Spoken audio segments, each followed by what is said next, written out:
Hey everybody, welcome back to the show. I am Jeremy Blair. And I'm Rain Whalen. And this is Reservations. I did it a little opposite this time. That's alright. Yeah. No, I mean, it's for fun, you know? Yeah. Keep it fresh. Keep it fresh. You know, fresh. You guys like Lil Wayne? Lil Tunchi? Listen, man, I love Lil Wayne. A little wheezing. And Go DJ is like one of his best tracks. So, one of his early tracks. This is from like the Carter 1. So, I mean, it's The Carter. Yeah, the Carter. Whatever. Anyway, Jesus Christ. Welcome back to the show. I'm excited about today's episode. I am too. I really dug this, but before we get into it, no one saw it, but we do just want to address an anachronism, which we'll be using for this episode. There was going to be an episode before this. Yeah. And unfortunately it was rife with technical difficulties. Yeah. And in your timeline, you would have never heard about it.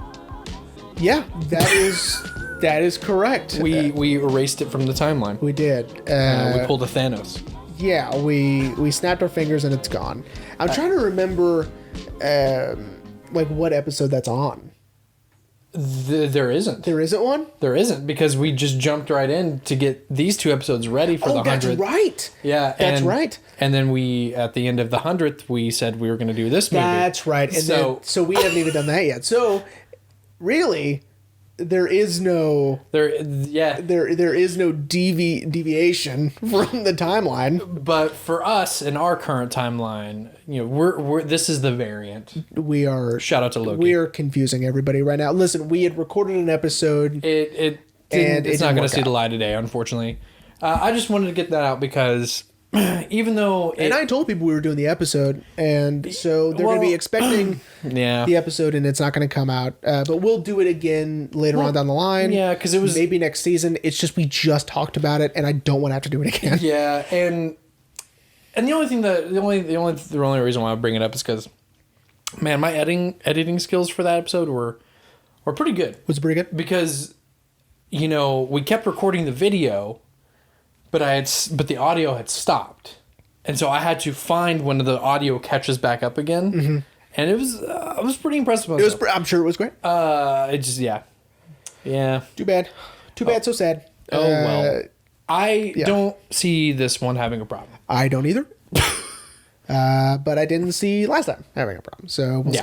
That's true. Today we are discussing Dark City. Dark City. Yeah. So if anyone listened to our Crow episode, you'll know that Jeremy kind of talked about this movie a little bit. I did a little bit. I am a big fan of this movie, more so than I was of The Crow. Not to say that I didn't hate The Crow. Right. I didn't hate it. I just, this one, in terms of filmography, this is his best. I would agree. Proyas. Especially after what we were just talking about, that he also did the atrocious Gods of Egypt movie. Didn't see it. I refused to see it. Yeah. I was slightly excited. I was like, oh, Gerard Butler? Yeah. And then I saw the first trailer and I was like, oh, no. Oh, no. No. One of my favorite podcasts, How Did This Get Made, with Paul Scheer, June Diane Raphael, and Jason Mantzoukas. I love Jason Mantzoukas. Oh, it's the best. So what they do is they pick a movie. Tell me they did one on God. They did one on Gods of Egypt. That's awesome. Yeah, their live episodes are chef's kiss. So good. So check out How Did This Get Made if you haven't yet. It's great. Big fan. So. So Dark City. Yeah. Dude, I really dug it, man. Yeah, I was gonna. This is the first time you've seen it. First time I've seen it, and I really dug it. Yeah.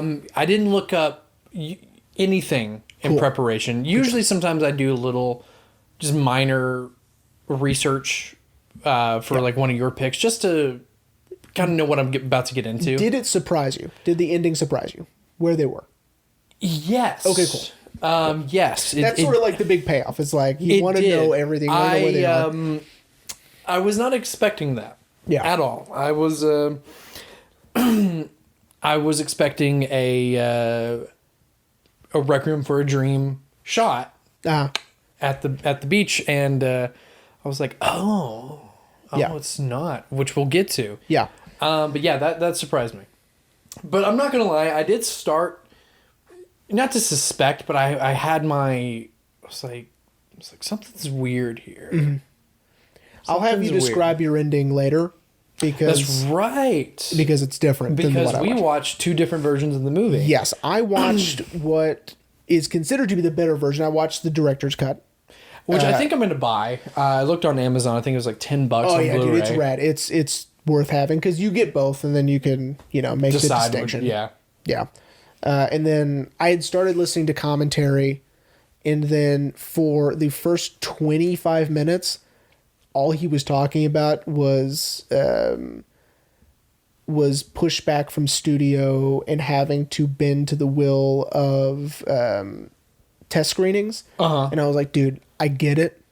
You're upset. Shut up. Let's go. But I think there's another commentary track for the theatrical version. And so he probably did a traditional commentary track for that Just one. like, oh yeah, this is this shot. Yeah, and then for this one, he goes, dude, let me tell you why this one's better. Because the stupid test screener, whatever. So he was upset. So I turned it off. It's kind of reminiscent, oddly enough, of when we did Mallrats. Mm-hmm.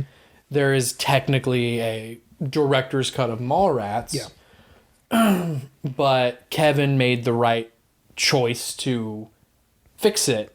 Yeah. As where this is kind of the reverse of that. He didn't want to fix it. Yeah. But the studio pretty much said, you're going to confuse people. Fix it. Yeah. And exactly. And so this is... Which... They literally told him to dumb it down. Really? Yeah. I mean, I'm not going to lie. So you saw the dumbed down version. I'm not going to lie. There were parts that I was confused, but in a good way. Mm-hmm. I was like, wait. I think it's a movie meant for you to just hang in there. Yeah. It's not something that, like... It doesn't hold your hand and say, hey. You saw a movie with opening expositional narration. Yes.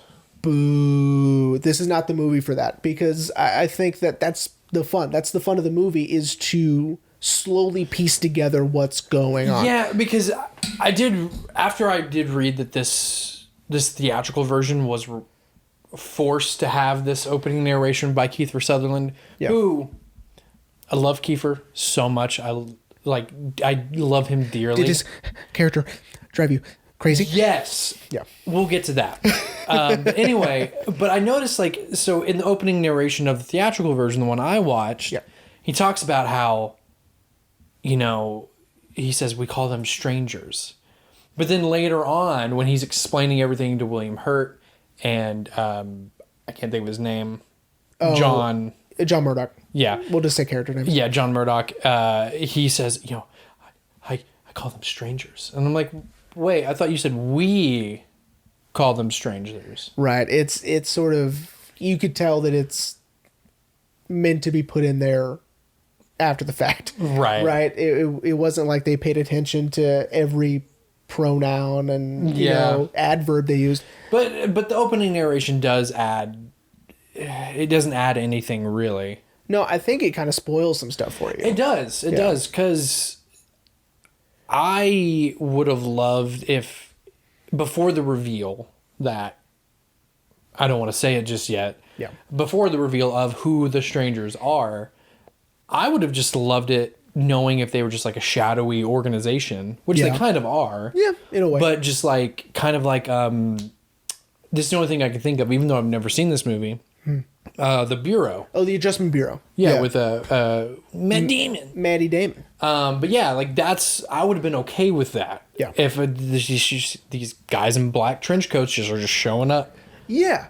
I think that would have been pretty cool. But then the opening narration kind of, going into that, you're like, okay, I kind of know to expect a creepy guy now. Yeah, and so when the clock strikes midnight and everybody freezes, except for John Murdoch, and Fish. Yeah. You're already kind of like, okay, here we go. Right? Right. In the version I watched, they had done a reshoot with Kiefer Sutherland looking out at the skyline and looking at his stopwatch, or looking at his pocket watch. Mm-hmm. And then it strikes midnight, everything freezes, and then he turns to the camera and walks towards it, right? Because, now he has to get to work. Right. Right. No explanation. Right. And then the opening credits with the little spiralies and all that stuff roll to show us the title card and all that. Right. I prefer that, obviously, to expositional narration. Now, I needed to be clear that I don't hate all narration. Right. No. I feel like the audience understands at this point. You don't. There's certain kinds of narration that you do like because, as we've stressed, you don't like being spoon-fed information. No, I think it sort of ruins the experience. It's sort of like what we were talking about the other day about people desperately trying to find out information about the new Spider-Man movie. Yeah. It's like, don't you want to be surprised? Like, why do you want to know so bad right now? I think like just watch the movie when it comes out. Well, and I think it's because I feel like if people sidebar everyone, I feel like if people knew that Andrew Garfield or Tobey Maguire or both are in the movie, I think everyone would be like, this is going to be the best Spider-Man movie ever. But I get the point. I don't want to know. I don't want to know. I don't want to know either. I say just people just need to leave it alone. Yeah, I do too. If they're in the movie, cool. If not, cool. Cool. I mean, fine. Personally, I would prefer if it was just a Tom Holland story. Okay. Anyway, that's interesting. Hot take for another day. Needles Petita. Yeah. All right. So, Dark City. Here's what I love about Dark City. Okay. Is it has this sort of film noir, German expressionistic feel to it. Yes. Right? Which, of course, to be film noir, it has to have German expressionism, right? Go back to season 1 and watch, I think it was... listen to our film noir episode. It has film noir in the title. I think. Yeah, it's like Rain and Jeremy in noir or something. Like something that. about that. I think I was trying to be cheeky. I don't remember. Yeah. Those are early days. I didn't know what I was doing. So go check that out. I go into detail about film noir, but old style. That's what I love about this movie right off the bat. Right. Yes, and. I do appreciate that in doing 6 seasons of this, I have learned from you with noir. So I was picking up on that immediately and loving it. I was right. Like, yes. Yeah. The lamp swinging above his head, which is so cool. Right. That shot. So before we get too far into this, before we start talking about the ramifications of like our main character losing his memory. Yes. I want you to do me a favor. Okay. Because I don't want to say I don't like it. I just think it's less effective when film shows, in this case, implanted memories as distant memories.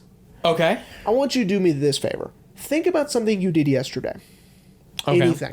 Anything you did yesterday. Okay. And now think about that not being real. I think that's a little more effective because I was doing that last night. And I was thinking about something I had done the day before. And because that feels lived in. That feels so recent that how could that not be real? Right? Okay. That's what these people are experiencing. Yeah. Right? And so thinking about something in your childhood, I think is less effective. I think if you think about something super recent, that you can account for your consciousness today, so that won't work. So you have to do yesterday.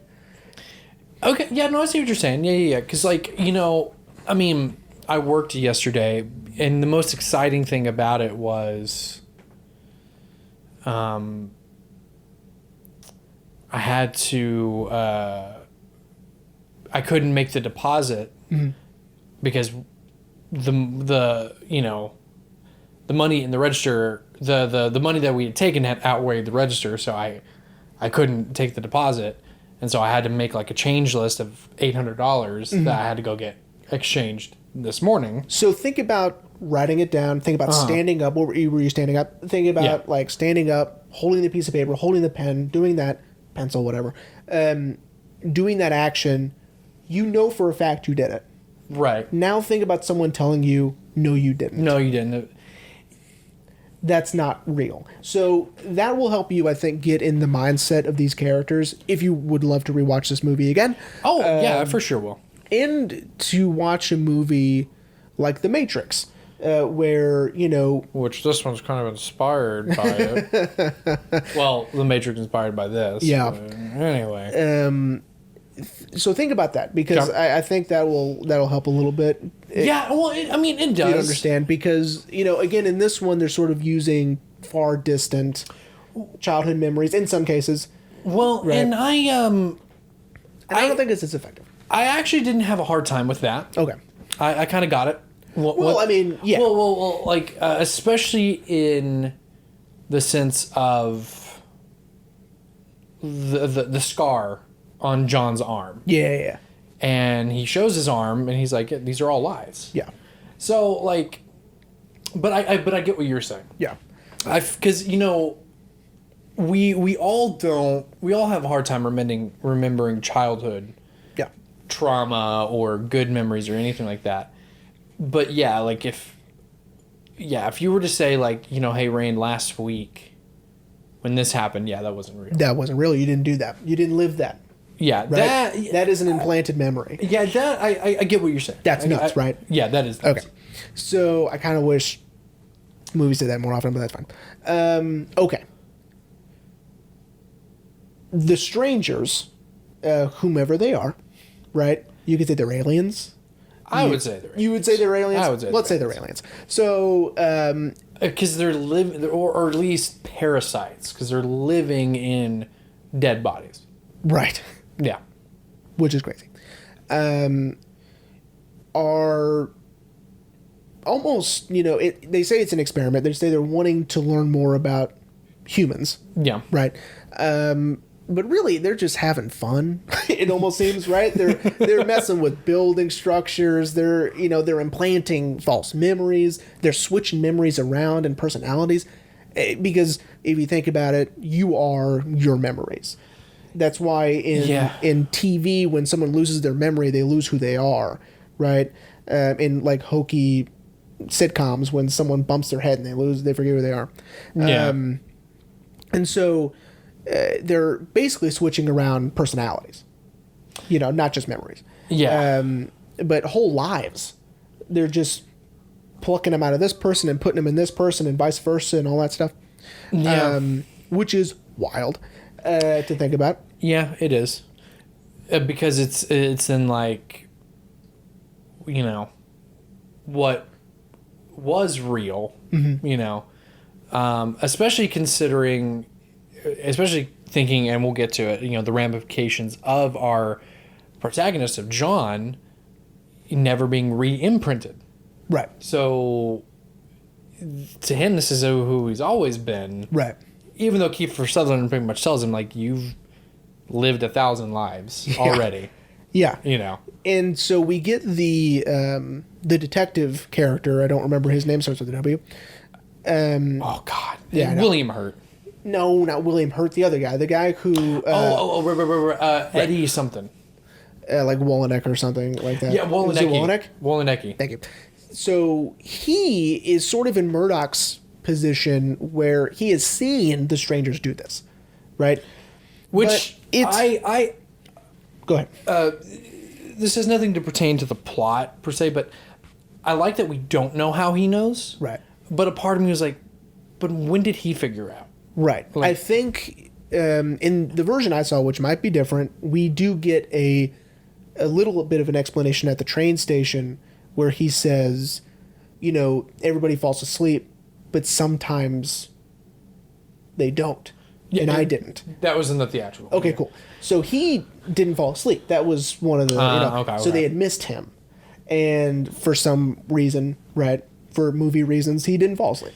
And instead of taking care of that, they decided to leave him, right? Yeah. Because no one's listening to him anyway. They all think he's crazy. So let's see what knowing this information does to a person. And that's what it does to a person. Drives you fucking crazy. It drives you crazy. Because if you know for 100% sure your world is fake, but no one else believes you, it's going to drive you nuts. Yeah. Right? Drive you, drawn spirals. Oh, my God. Everything connects. From the Book of Saw, guys.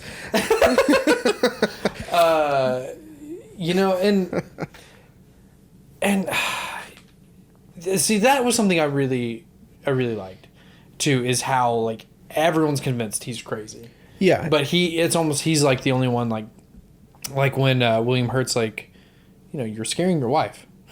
It's not my wife. Yeah. I don't know who that is. Yeah. And it's just like, I know. It's super nuts, right? Yeah. And so, let's talk a little bit about this sort of subplot that sort of trickles away, which is the framing him for murder subplot. Yeah. Yeah, just kind of like... So Murdoch wakes up and there is a murdered woman in the hotel room. Yes, hotel room. A murdered call girl. Yes.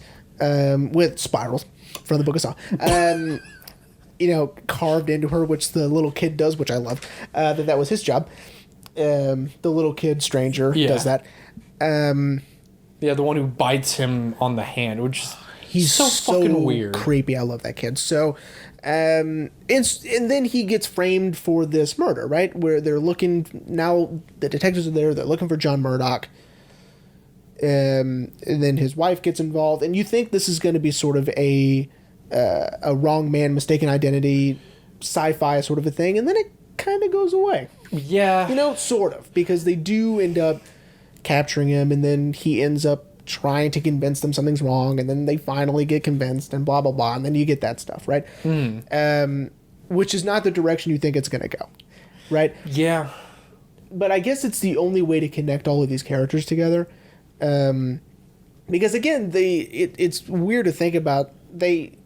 John Murdoch hasn't always been John Murdoch. Mm-hmm. William Hurt's character hasn't always been a detective, right? And that's something that I thought a lot about. Like, what if certain people have always stayed the same? Like, these are the memories they gave them, but they left them alone. Mm-hmm. Because during the whole movie, we don't see William Hurt get re-imprinted. No. Or, we get an idea that maybe he has in the past. Mm-hmm.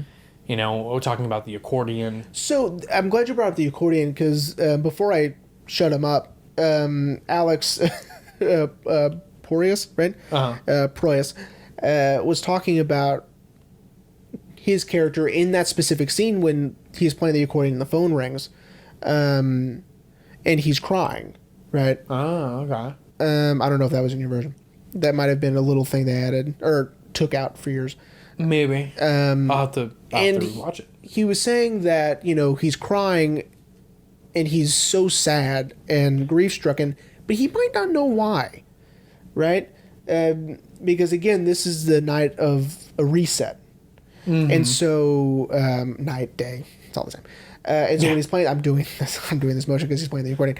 And the people in the audio are not even know what you're doing. I'm doing the accordion motion. He's playing an accordion, a silent accordion. Yeah, and so I like the idea of that these imprints are so fresh and so new that the emotions are there, but the memories haven't caught up yet. Mm-hmm. I like that he is sad and grief-stricken, but may not know why, and so that's really bothering him, right? Yeah. And then, of course, he gets the phone call and off he goes to work. Yeah. And this is sort of I read that some of his stuff and this subplot was based on, like, the Maltese Falcon and lots of film noirs like that. And he's sort of like a Humphrey Bogart type. Yeah. Right? Well, and I could see why they would say that, considering, an anachronism. Oh, my God. The film is strewn about with anachronisms. Mm-hmm. So we don't know really when this is taking place. Right. Is this the 50s? Is it... Well, and that was by design. Yeah, right? We're not supposed to know any of that. Well, and of course, we get spoon-fed that by Kiefer Sutherland. Ew. I guess it wasn't in the director's cut. In the theatrical cut, he says, like, have you ever noticed that everything doesn't add up? It's all these different times mashed together. Yes, no, they did mention that. Oh, okay. So there's a cool theory about that. We'll get to it. Okay. Because that's in stuff. So something that I found sort of, I didn't know how to explain it, Okay. And maybe it's because I wasn't paying close enough attention, or maybe I missed this piece of dialogue this time. But why he's able to tune. They don't really say. And the idea of tuning and the why that's important that he can is sort of vague, and they're just like he's almost like Neo, right? He's the chosen one, which makes complete sense that they stole all of this for the Matrix. Listen, Wachowskis, quit stealing shit. Yeah. You stole from Ghost in the Shell, Wow. and now you're stealing from Alex. Wow. Proyas. Proyas. But hey, the first Matrix is dope. Yeah, it is dope. I might see the fourth one. I don't know. I'm not going to. So, yeah. So, Yeah, because the only explanation we ever get, and I'll take this as the explanation, is Kiefer Sutherland saying like he's evolving. yeah. That's the only thing I would say makes the most sense. I don't personally like that explanation. Okay. But it would have been cool if I didn't get one at all. Like it's That he almost just like happens you to- might as well not have told me anything. You know what I mean? You know what? I'm gonna go with that. Okay, cool. Because the line of he's evolving, he's going up the evolution. That doesn't make any sense. That to me, really but does, because what if this experiment has only been going on for he's still human. You know what I mean? 3 Like, weeks? Like all this imprinting like gives you their powers. I don't know if that makes sense to me, but Yeah, especially because we see all the vials in that scene. So right, yeah, I agree. I don't think he should have gone. I think right. And it leads up to this climax that to me is very hokey. It's my least favorite part of the movie, which is him and Mr. Book battling out in green screen. Oh, Neo and Mr. Smith? Yeah. Okay. See, this thing is basically the Matrix. Matrix Revolutions. It's Reloaded and Revolutions. Yeah. And now Resurrections. Good Lord. So anyway, that's my least favorite part of the movie. Is at the very end, they do that little hokey thing. It's almost like that. It's almost like the fucking Christopher Reeve's Superman kind of fight. Very like stilted and very right. And of course, they're using their tuning to fight each other. It's strange, but I can look past it because I like everything else so much. Yeah. Right. I like they leave Kiefer Sutherland alive. In a way, right? Because Yeah. he's conscious and aware of all of this goings on, except for his own past, right? He got to keep his scientific part of his brain, right? And then they cut out the memory, right? Yeah. So they catch him up to speed.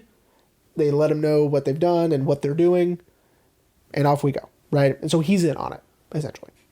Yeah, but is sick of it. They do a good job of. We don't know how we feel about Kiefer Sutherland until towards the end of the movie. Right. Then we understand, like, okay, no, he is trying to help. He is his motives are very ambiguous.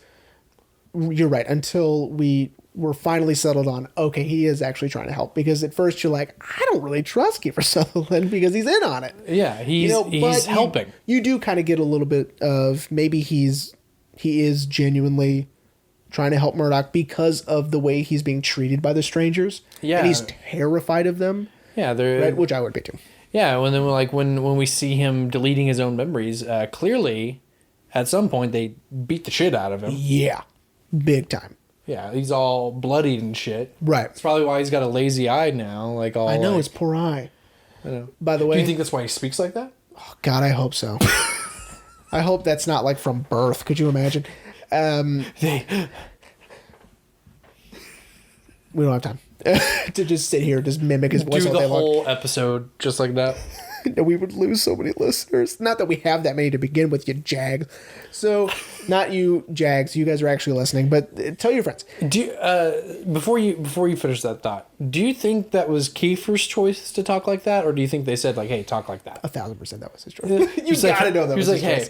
"Hey, if I'm playing this weird it's science, such an actor choice to make.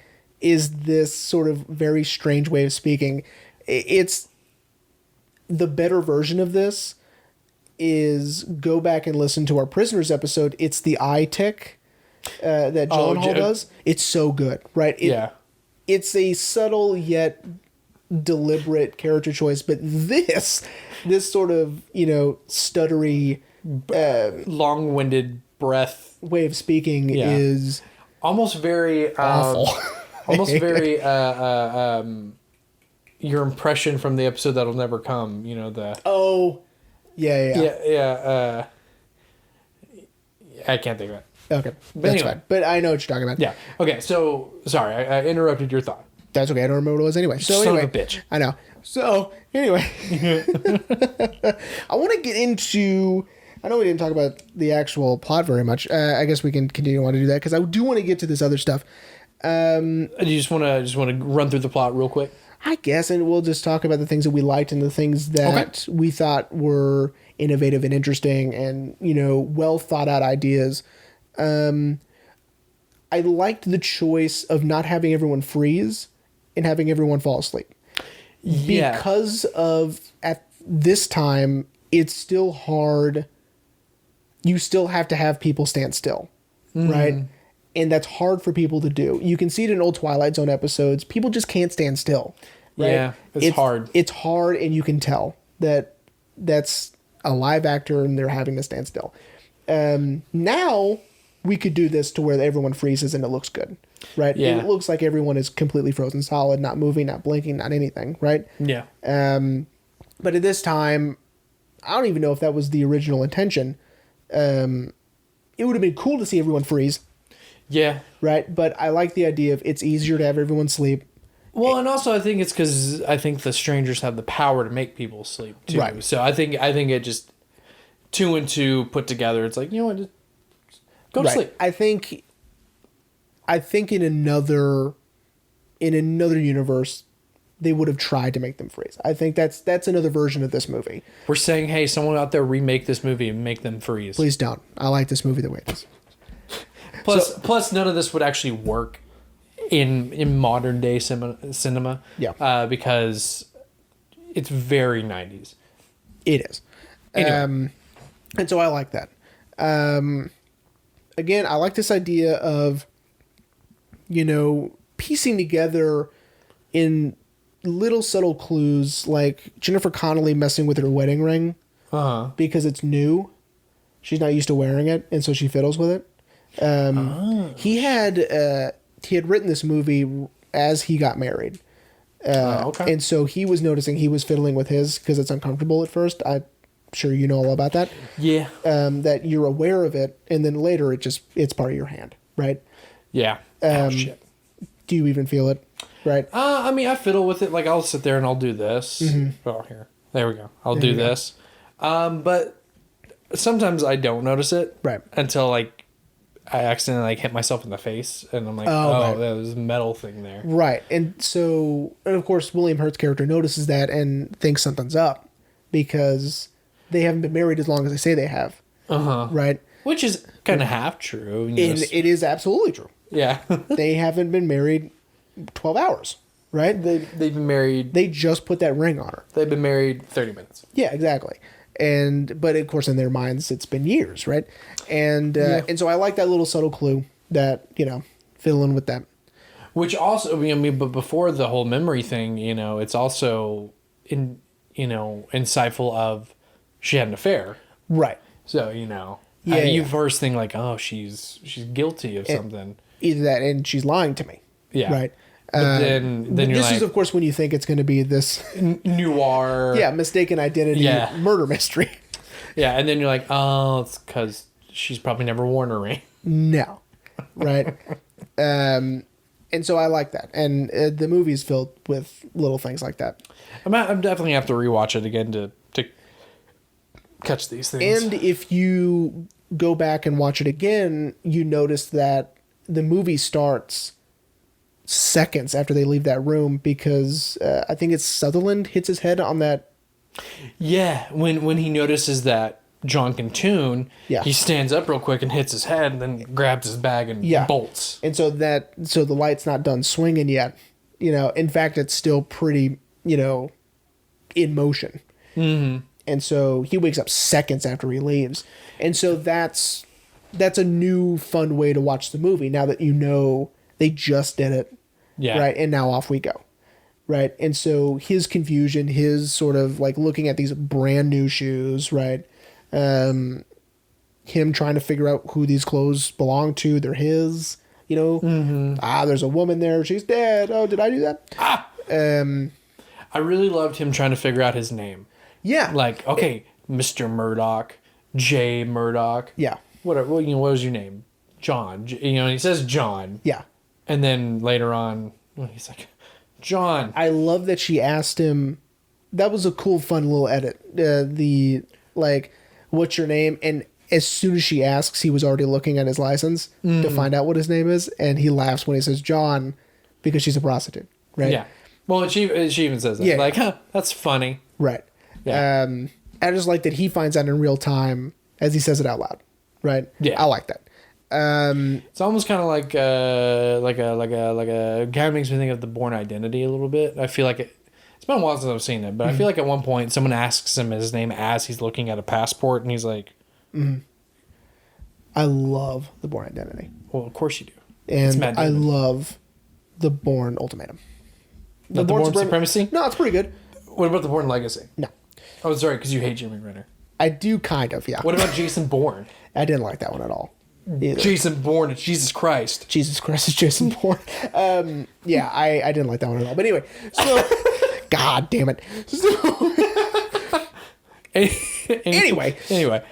So I do like that, and of course, I love the overall aesthetic of the film. Roger Ebert compared it to Batman, 1989's Batman. Oh, right? 100%. You know what's really funny? In the small amount of commentary I listened to, the number one movie he didn't want it referred to. It didn't want it referenced as. Yeah, he goes, I didn't want it to just be Batman or something. And then one of the first things in Roger Ebert's review is, it's like Batman. Which is... It's funny, but wildly funny. It's sort of hard not to compare the two. Batman's a gigantic film. Yeah. You know, and this is, 9 years before that. I mean, it's going to be hard not to make the comparison because of its, mark on pop culture. Which is funny because you would think it would be slightly in terms of aesthetics compared to The Crow. Yeah. Considering he had done that. They talk about The Crow and, Considering he had done that like 2 years, a year or two before this. Mm-hmm.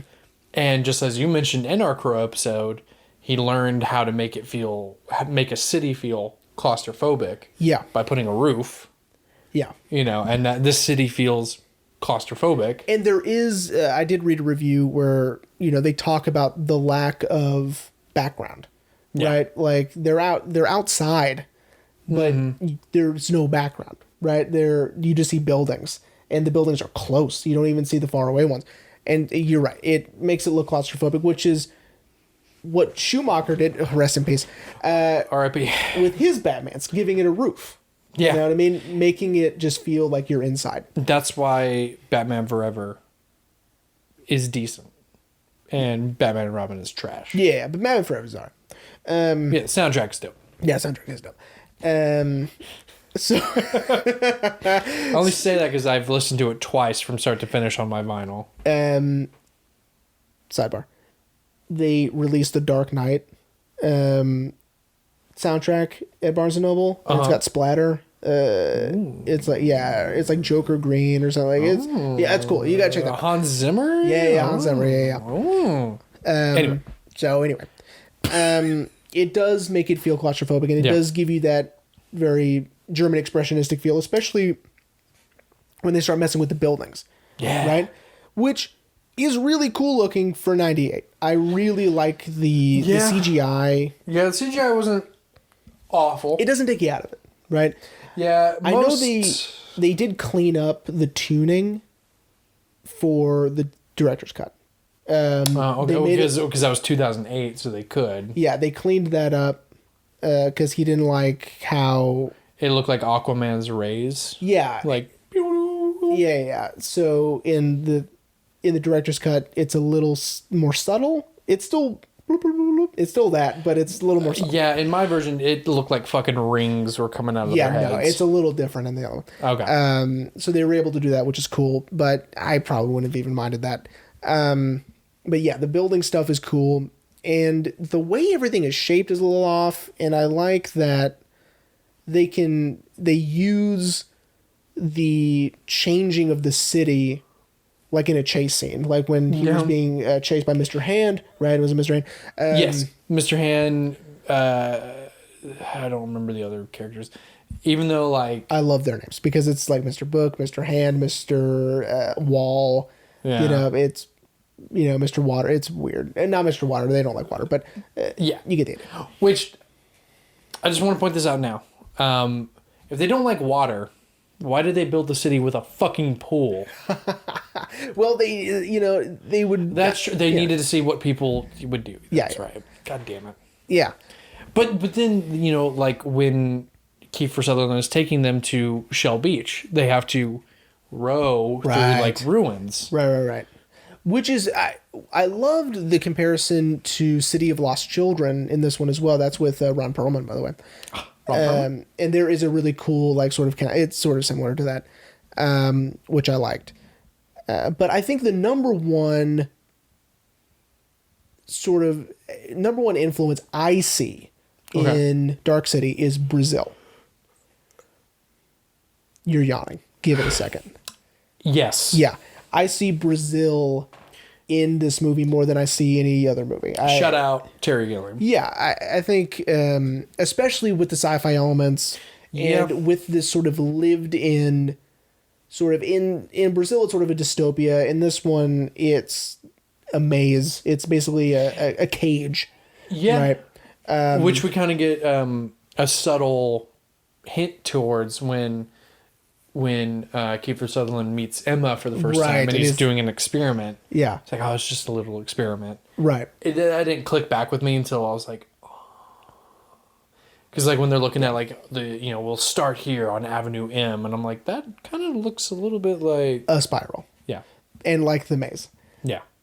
Despite all their rage, they're still just rats in cages. Shout out to Smashing Pumpkins. Dude, they have a new album coming out. Gross, I'm not going to listen to that. How dare you? I'm not going to listen to that. Okay, so let's talk about the big reveal. The big reveal. Where are they? So this whole movie, we're trying to piece together. We know that they are receiving false memories. They are being, switched around like, toy pieces. They're, pretty much just a giant dollhouse. Yeah, pretty much. And they're, being experimented on, essentially. But where are they? Yeah, because it is a perpetually night. Yes. And another thing that I love, that once they kind of figure it out, he goes, tell me how to get to Shell Beach. And then William Hurt cannot tell him how to get to Shell Beach, even though he's like, yeah, of course. You have to... They can't. You can't. Because there is no way to Shell Beach because it doesn't exist. And there is no way out of the city. Right? Yeah. Which is also fun. I like that, he's always having trouble getting out of the city. Right? Mm-hmm. Which makes him feel more trapped, which makes the city feel more claustrophobic. And you get, the walls are closing in on him. Literally. Right? Yeah. Exactly. So where are they? They're on a spaceship. They're in space. In space. Yeah. Because R.I.P. to William Hurt, he doesn't make it past the air bubble. No, he doesn't. But neither does the other one, which is fine. Yeah. So they're in space. So here are some theories. Okay. And I kind of like these. Okay. They are either really on a spaceship. Okay? This is literally a spaceship. And there are two possibilities with them actually being on a spaceship. Okay. One, they were abducted and taken onto this spaceship, and being experimented on. Or, and this one I like a little bit more, they were current inhabitants of this spaceship that was taken over by the strangers and messed with that way. Okay. Which I kind of like. But the fact that they have so much control over the ship makes it feel like it's theirs, right? And not and not anyone else's. But I like the idea of they were already there. Yeah. And then they got, sort of infiltrated by the strangers. I like that. Well, and it's funny you mentioned that. I'm assuming there's more theories. There are. Okay, well, here. Before we move on to that, it's funny you mentioned that because in the opening narration of the theatrical version, Kiefer Sutherland makes it sound like the strangers came to them. Mm-hmm. So, but we can't trust that considering he had to delete his own past. Right. So he's an unreliable narrator, which is why there shouldn't have been narration. But I do love an unreliable narrator. I know. But anyway, it's just interesting. It's interesting. That's one of the theories because it almost adds up. Yeah. But anyway, move on. It's another theory. Another one is sort of lazy. Okay. But it's purgatory. And yeah, that one's lazy. I don't like that one because what is this, Lost? I don't like it. But it also, they try to say it's purgatory. All these people are from different time periods, right? And that's why you can't nail down what year it is or whatever. But that doesn't make any sense either because the buildings match the. It's dumb. I know. I hate it too. But that's what's going on. What is this, supernatural? Yeah. What is this, Lost and Supernatural? Okay. So here's how my ending went. Okay. He defeats Mr. Book. Okay. And Murdoch. Murdoch defeats Mr. Book. Right. And now he has full control over his tuning. He can do exactly what they can do. Yes. Right? Yes. So far, everything's the same. And he creates Shell Beach. Yep. He turns this spaceship towards the sun. Now there's sunlight. And he sees Jennifer Connelly on the dock. Mm-hmm. Asks her, where is Shell Beach? She says it's over there. Movie's over. It's a happy ending. Pretty much everything's the same. The only difference, in your version, does he introduce himself? Yes. Then yes, it's the same. It's the same. Okay. Because she says, I'm Anna, because she got re-imprinted. Right. She says, I'm Anna, what's your name? And he says, I'm John Murdoch, and then they walk to Shell Beach. It's a happy ending. Okay, so it's the same. Yeah. I couldn't remember if it was different. So far it seems like the beginning, maybe some parts of the middle are different. Yeah, and there are some subtle things. He said there wasn't a whole lot of stuff. It was just little moments here and there that they just cut. Right. So anyway. So my problem is his overwhelming power of control at the very end. I kind of don't like it. I think it's a little hokey, just like the end fight with Mr. Book. I think it's sort of right? Mm. It's a big... It's basically, you know what it is? It's a sky beam. I just don't... A big sky beam with a giant CGI fight. Yeah. That's not where I would have went with it, I don't think. I would have kept... So tell me the Jeremy Blair ending. I don't have one. I'm giving you problems with no solutions. But I'm a better man and say I don't know how to fix it, so I'm not going to say anything. Okay, cool. So you're better than I am. I kind of like the idea of him creating the world he was told existed and got the rug pulled out from under him, and it doesn't. Right. Okay. I like that. Right. Okay. I can't explain the water in space, but that's fine. It's almost like okay. Now I'm going to get a little nerdy with you. Okay, cool. Having watched enough sci-fi things in my life, it's almost like he extended the like the force field. The force field out more, so the water could stay within the the boundaries of the boundary. Yeah, that's the only explanation I can give. Well then, okay. Okay.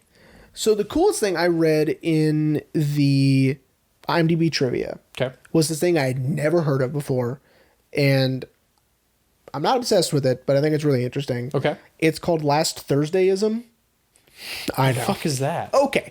So it's from what I read, I have a very elementary understanding of it. I didn't go super in depth on it.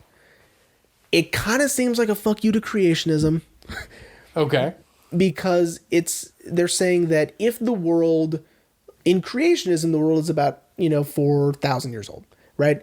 They're saying it's 4,000 years old, made to look billions of years old, then it might as well have been created last Thursday. And so, of course, last Thursday is, just plucked out of thin air. It could have been last Tuesdayism. It doesn't matter. The Thursday doesn't matter. Okay. What matters is that if you're saying that the world is 4,000 years old but made to look older, then what's stopping you from thinking that it was created last week? Right? Okay. And so they're saying that this film sort of delves into that a little bit with the imprinted memories and why I asked you to think about something you did yesterday. Okay. Because it's sort of, there's a school of thought saying that the world was created last week and that everything you think has happened in your life did not happen. These memories have been fabricated and given to you, a la Blade Runner. And The Matrix. And Dark City, obviously. So I like the idea of last Thursday. I think it's sort of funny, this last Thursdayism. Yeah. I tried. That's weird. Their website's really stupid. You found a website? Yeah. Their website, it looks fake. Like, it looks like someone made it in 2 seconds and then, you know what I mean? Like, you can't click on anything. It's just a white background and it's awful, right? Black awesome. type. Yeah. So it looks fake. I don't know. But I like the idea of last Thursdayism. It's sort of interesting to think about. Thoughts on last Thursdayism? No, not really. I've only said it 6,000 times. You No. All right. Not really. That's just strange. Yeah. Strange. I don't know, man. I have no thoughts. Okay. No thoughts, just vibes. So I did. Gross. Hated that. So I also today found this analysis of Dark City by a theologian.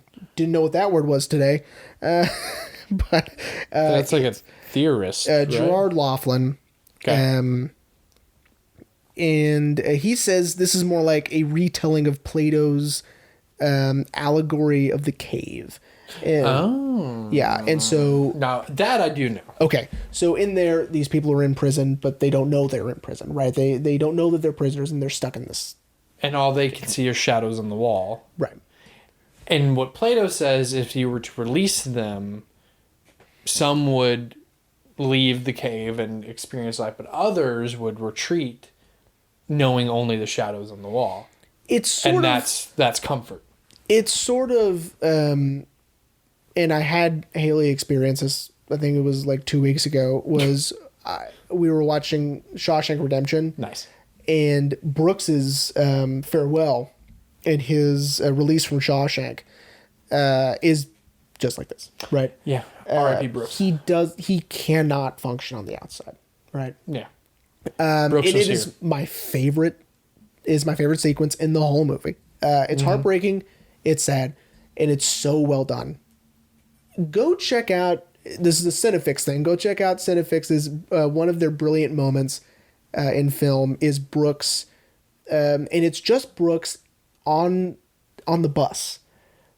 It's like a 2-second shot. It doesn't take, but it's because he's gripping the seat and it's the people behind him. It's the way, anyway, it doesn't matter.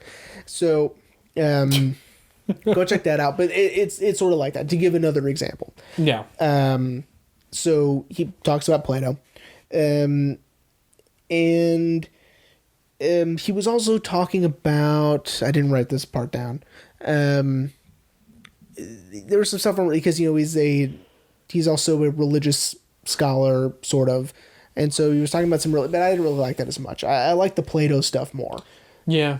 To where I think what he was trying to get at was the ending is sort of, will they continue to do that, or will, he revert back, is what I'm understanding. Yeah.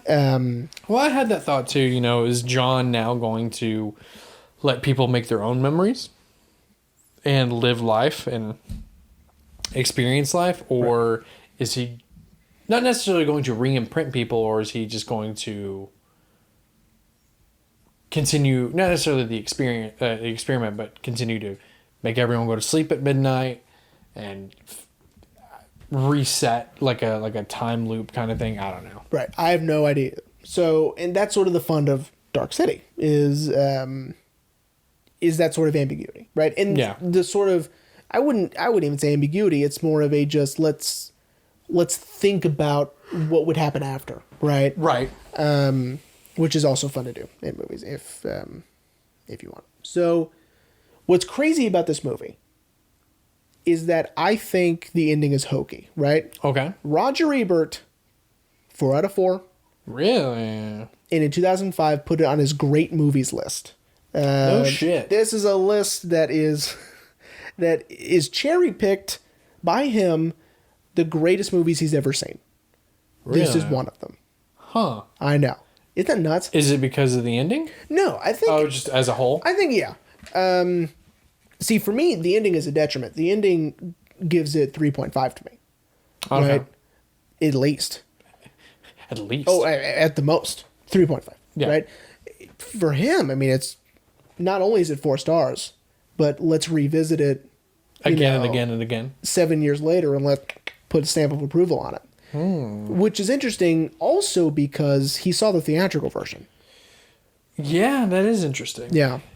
So I'm thinking that what makes this movie so great and what makes people want to revisit it over and over again, Keegan is one of these people, by the way, who loves this movie. Nice. I also, is because of the aesthetic, is because of how it looks, and because of how the world feels. I think that living in this sort of bygone era of this film noir, yet still being futuristic and sci-fi, right, is a really cool mix of genres. And again, it's the stylized aesthetic and the overall atmosphere and tone. Well, and I think that's why I love The Crow so much, is because of the aesthetic. Yeah. And clearly Alex took what he learned from The Crow and applied it to an original movie that he wrote. Right. And directed.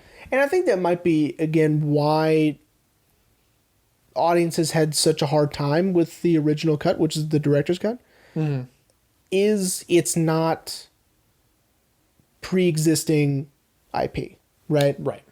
This is something that they're going to have to start from scratch at, right? I think fans of The Crow are fans of The Crow, right? Even though I've never read any of the comics. Nope. Movies fantastic, but I get what you're saying. Yeah. It's like, you know, I'm only using this examples because my eyes hit it first. It's like Scrooged. We all know A Christmas Carol. Yeah. Yes, this has a Bill Murray spin to it, but it's A Christmas Carol. By the way, as the day we're recording this, it's his birthday. Happy birthday, Bill Murray. Happy birthday, Bill Murray. And Stephen, never die. And Stephen King, which is more important. So, Rain, are you ready to wrap up? I am ready to wrap up. Great. I'm glad you enjoyed it. Yeah, man. I really liked it. This isn't really an oops, I forgot. Okay. But we'll put it here. I loved Richard O'Brien in it. Richard O'Brien, my guy. Because of what you told me, I also have been on the side of watching all the other shows I'm watching. I've been watching Phineas and Ferb. He's the dad. Yeah. Of course, he doesn't show up until the next episode. He's not in the first episode. No. He's in the next episode. I was like, oh my God, it's Richard O'Brien. So wild. He's like, we're going to Mount Rushmore. Yeah. And I was like, that's Riff Raff. That's Riff Raff. That is Richard O'Brien. It's so wild that I really want to know why Disney was like, we gotta get Richard O'Brien. Hey, who was the guy? He wrote that one movie. Yeah, the musical. He wrote the play. You know, with the transvestites, the fishnets. You know. They're like, Richard O'Brien. Yes, yeah. Get him for the dad. And they're like, okay. But he was great. He's Riff Raff. That's all I saw him as in this. Right. He's just Riff Raff. Yeah. Even though it's 20 years later. Yeah. You know, I mean, it's. My man looks good. He still looks like Richard O'Brien. Yeah. I'll give him that. I think it's because he's bald. I think it's because he's bald. Yeah. That's gotta be it. Once you're bald at a young age, you don't really age You know, what happens. You already look. You're 50. Yeah, exactly. And so he's just now aged into his own age. Right, exactly. So I think that's sort of the silver lining of getting bald at a young age, is that you don't really look older.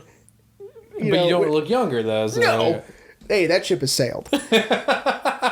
But you're just not going to look any older for a while. Yeah. God. But yeah, man. I loved it. For sure, I'm going to buy the director's cut so I can see what is. Yeah, you guys see the director's cut. It's really good. I'm a fan, obviously. Well, see, and I almost watched it, but the image was different. So I was like maybe this is a different movie. Because there is another movie called Dark City from like the 50s. That I didn't stumble upon that one. I stumbled upon that when I was looking for the poster for this one. Gotcha. And I was like, oh, well, there's another movie called Dark City. Yes, there is. But yeah, so the picture was different. So I was like, I'm going to go with the one that I recognize. No, I understand. But I probably would have made a similar decision had I not known. Had you not already known. Right. Yeah. Yeah. Awesome, man. Really stoked that you liked this one. And now I'm just waiting with bated breath. What are we doing? Okay. Next week, what are we talking about? So for me, I'm going to be completely honest. It's going to be crisp. I didn't know what we were going to do because I was just like, what am I going to, what am I going to do? Especially considering we're going to have to redo one of my picks. Ugh, way later. Way later. So while we were talking, I was thinking about it. And you know what? It's time. It's time for a Tim Burton movie. Oh, Tim Burton. Because it was going to be another one. Not a Tim Burton movie. It was going to be a different movie. But I was like, no. It's time. It is Tim. Tim for time. Oh, Jesus. Time for Tim. Jesus Christ. And you know what? Because I'm also feeling a little lazy right now. Yeah. We're just going to do the other movie I asked you to pick between. Perfect. So next week, we are going to be talking about Beetlejuice. Wow. Beetlejuice. All right, so that's last time. But you're wearing the shirt Yeah, right now. I'm wearing my Beetlejuice shirt. And that's 3. So we're totally fucked. Oh, for so far. Oh, shit. Dude, he's going to be crawling through the window soon. Yeah, yes. Yeah, man. I really love Beetlejuice. Oh, me too. So much. It's one of my all-time favorites. I love the cartoon, which I have. You don't love the cartoon? I could take it or leave it. Okay. I mean, the 4K that I have comes with like 2 episodes of it. Yeah. It's all right. But I think the reason why is because the relationship between Lydia and Beetlejuice is so weird in the show. Because it's different. Because they're buddies. Well, and Lydia's much younger. That's She's true. like 12 in the show. Yeah. As or in the movie, she's at least, I think, 14? At least. At least. At least 13. So, And, of course, it's not Michael Keaton voicing Beetlejuice. I mean... Right. I've been watching, I found this great bootleg site. You guys, it's different than the one we use. Okay. It's called Monsterland Media. So I've gotten Men in Black, the animated series from them. And Spider-Man, the animated series, the original 90s one on Blu-ray. It's on Disney Plus, though. Yeah, but I got it on Blu-ray. So, and so I can like take it around with me. But I also got... The Mask, they have the Mask, the animated series. No shit. Did you know there was a crossover Mask animated series and Ace Ventura animated series? That's funny. And it's not Jim Carrey? No, it's the guy who plays Stanley Ipkiss voices Yakko. No shit. Yeah. Welcome back to the 90s podcast. Yeah, on the Animaniacs, which of course I love.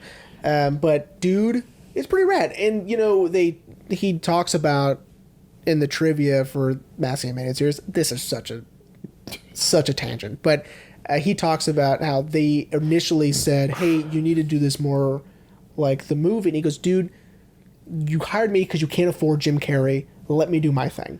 You know. I mean, good for him. Yeah, and it works, and it's great. I'm a fan. So, and I've been watching a lot of cartoons lately. So. Well, as I told you when you came here, I've been watching the new DuckTales. Ooh. And the theme song's rad, dude. The person that got to sing the new theme song is. But I don't like the old theme song. Oh, and I forgot Beck Bennett as Launchpad McQuack. Oh, I do like Beck Bennett. Oh, and he's fucking funny. He really likes this new DuckTales, you guys. Dude, it's good. Beck Bennett, like, in the first episode, the whole time, like, Scrooge McDuck is like, you know, he needs a pilot, and he's like, I'm a pilot. And he is not listening to him at all. He's making him his chauffeur. So, I just thought of this, that to tie it back to Dark City, anytime they imprint someone, you could just call it a duck blur. Like, hey man, I can't remember anything. Duck blur. You know? The whole thing was a duck blur. I like. Anyway, Beetlejuice. Beetlejuice next week. Super excited to talk about it, man. Yeah, me too. I'll Me have too. to. I might have to bring my Beetlejuice mug. I have a coffee mug. Yeah, I'll have to wash the shirt again. Yep, you're gonna have to. You know what? I'll just. Okay, I'll wear the suit. and then. Oh, you got the tattoo. Yeah. I've got a Beetlejuice tattoo. Okay, guys, I'll wear the black and white striped suit. Okay, like, don't worry about it. We should have to see a costume for each episode. Dude, I couldn't afford that. I couldn't either. Anyway, we hope everyone enjoyed Dark City. Yeah. And we will see you next week for Beetlejuice.